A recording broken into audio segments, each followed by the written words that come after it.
রাজনীতির অঙ্গনে যেন হঠাৎ করে ঘনিয়ে এসেছে এক অদ্ভুত অন্ধকার।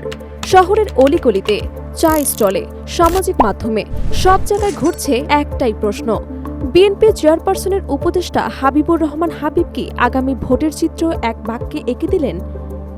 বিএনপি চেয়ারপারসনের উপদেষ্টা হাবিবুর রহমান হাবিবের সাম্প্রতিক বক্তব্যকে ঘিরে রাজনৈতিক অঙ্গনে তোলপাড় চলছে।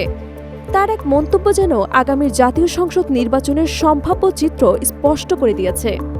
হাবিবের কথায় ধানের শীষের বাইরে কেউ দাঁড়িপাল্লায় ভোট দেওয়ার কথা বললে সুস্থভাবে বাড়ি ফেরা কঠিন হবে। রাজনৈতিক বিশ্লেষকদের মতে এই বক্তব্য শুধু সতর্কবার্তা নয়, বরং ভবিষ্যৎ নির্বাচনী কৌশলের ইঙ্গিত বহন করে।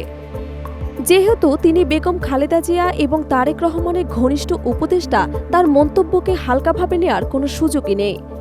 রাজনৈতিক বিশ্লেষকরা বলছেন, এটি শুধু রাজনৈতিক বক্তব্য নয়, বরং ইঙ্গিত যে বিএনপি ক্ষমতায় এলে ভোট চুরি, কেন্দ্র দখল, ব্যালট ছিনতাই সবকিছুই ঘটতে পারে। তারা মনে করিয়ে দেন, অতীতে শেখ হাসিনার বিরুদ্ধে ভোট কারচুপির অভিযোগ যেমন তোলা হয়েছে, তেমনটি আরও বড় আকারে হতে পারে।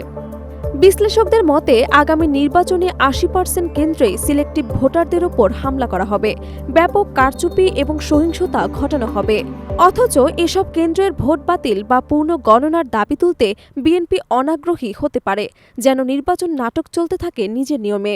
এদিকে কিছু কিছু বিশ্লেষক প্রশ্ন তুলেছেন, একদিকে তারেক রহমান ভোটে অংশগ্রহণের আহ্বান জানান, অন্যদিকে নীতি নির্ধারকেরা এমন হুমকি দেন। তাহলে কোনটি বিশ্বাস করা হবে এবং এটি কি দ্বিমুখী রাজনৈতিকের খেলা?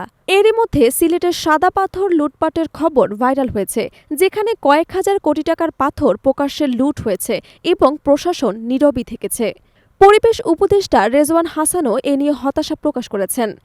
বিশ্লেষকদের মতে যদি ভোটের আগেই এত বড় লুটপাট হয়, ক্ষমতায় গেলে পরিস্থিতি কতটা ভয়াবহ হতে পারে তা কিন্তু সহজেই অনুমান করা যায়। অন্যদিকে জামায়াতে ইসলামী স্পষ্ট করে দিয়েছেন, পিআর পদ্ধতিতে ভোট না হলে তারা বৃহত্তর আন্দোলন গড়ে তুলবে। তাদের যুক্তি, এভাবে ভোট হলে বিএনপি একক ক্ষমতা পাবে না এবং শেখ হাসিনার মতো স্বৈরাচারী শাসন কায়েম করতে পারবে না।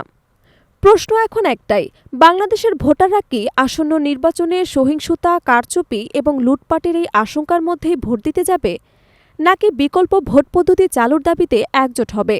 আপনার মতামত জানান কমেন্টে। আর সর্বশেষ রাজনৈতিক আপডেটের জন্য সাবস্ক্রাইব করুন ডেইলি ডটস 24।